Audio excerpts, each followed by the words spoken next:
Raheem Mostert out at least the next 8 weeks, going on IR, cartilage issue in his knee, having a knee scope.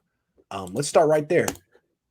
Obviously, they have a lot of running backs, but Raheem Mostert, there's something special about him. How do you think this? What's the impact here? What's the fallout? Yeah, so the first time I ever did this show with you, week 2 after last year, the Yep, first topic we ever did was the Nick Bosa injury. that's And true. my response to that injury was the season's over. Season's over. The Super Bowl revenge season, none of that's happening without Nick Bosa on the field. Yeah, I don't feel the same way about the Raheem Mostert injury. Do I think it's impactful? Yes, and I'm going to talk about why I think they will miss Raheem Mostert. He's a really, really good player very soon.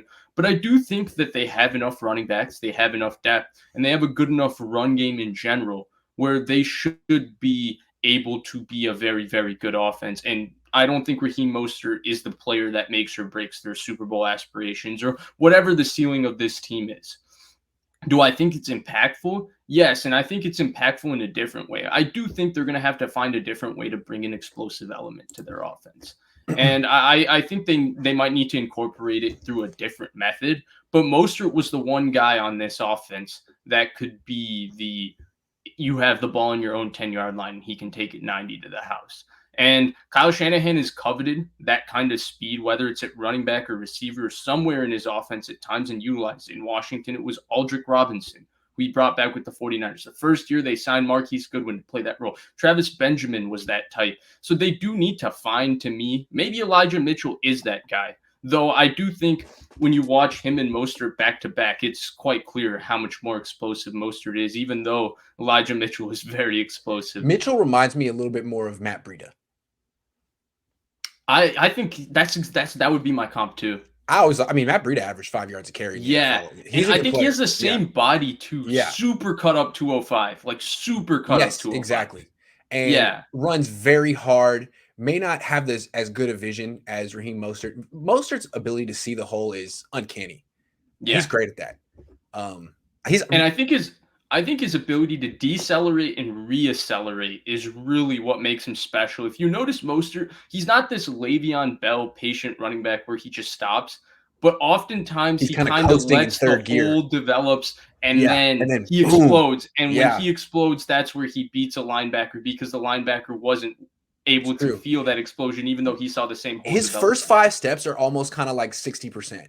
Mostert. He's kind of cruising, and you think that's all he's got, and all of a sudden he goes to Yeah, hyperspeed.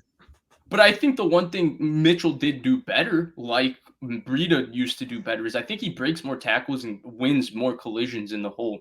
Mostert doesn't really get into violent collisions in the hole and run through a linebacker or bounce off and have those, Mitchell does. if you want to say, those tough, hard yards, Yeah. because he doesn't need to do that. But Mitchell did do a good job of that. But the overall point to me is I thought Hasty looked good when he played yesterday. I didn't even think Hasty would make this team, and a lot of that was supposed to be because of Wayne Gallman and pass protection. I mean, we're going to talk about that specific play a bit later, but I think the most underrated part about the Jimmy Garoppolo, Deebo Samuel 79-yard touchdown is JaMychal Hasty at 5'8", 185 pounds, got his nose dirty, and he picked up the blitz and took a blitzing linebacker. He got shoved over later in the play, but he got his nose in, and it was a really nice rep in pass protection and a really good blitz pickup. So I think overall they have all the elements where this isn't, something that's going to destroy their season or anything. But I do think he's a good enough player and he makes enough of an impact with his speed, his vision, and just the fact that they can keep handing him the ball. And it's 8 yards, 9 yards, 8 yards, 9 yards, Exactly. 8 yards, 9 yards, and they just go down the field like that Yeah. where they will miss him. Yeah, that's what I want to say about him before we say goodbye to him for a while is he makes the offense, it's so easy for them.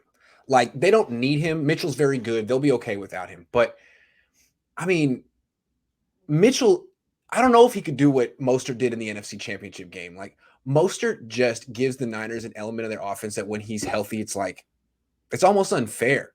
But you can't rely on him. He's not going to be there long term. He just happened to be a key member of the team that went to the Super Bowl. And they probably wouldn't have made it to the Super Bowl without him. So can they make it to the Super Bowl without him this year? Maybe. But for whatever reason, he was a big part of them taking off. So was Debo, so was Nick Bosa, so was Fred Warner. But Mostert was one of the key 6 or 7 guys who stepped up that year.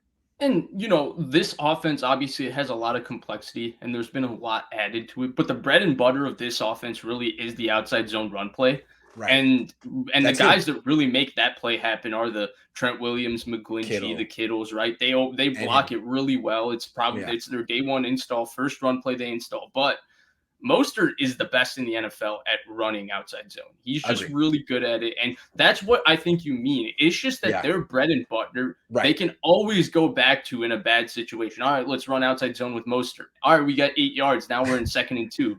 Yeah. And it was a really easy 8 yards, and we needed it. Like he just makes offense so easy for them, and especially when you pair him and Debo Samuel together. It's just like any quarterback could play, I thought.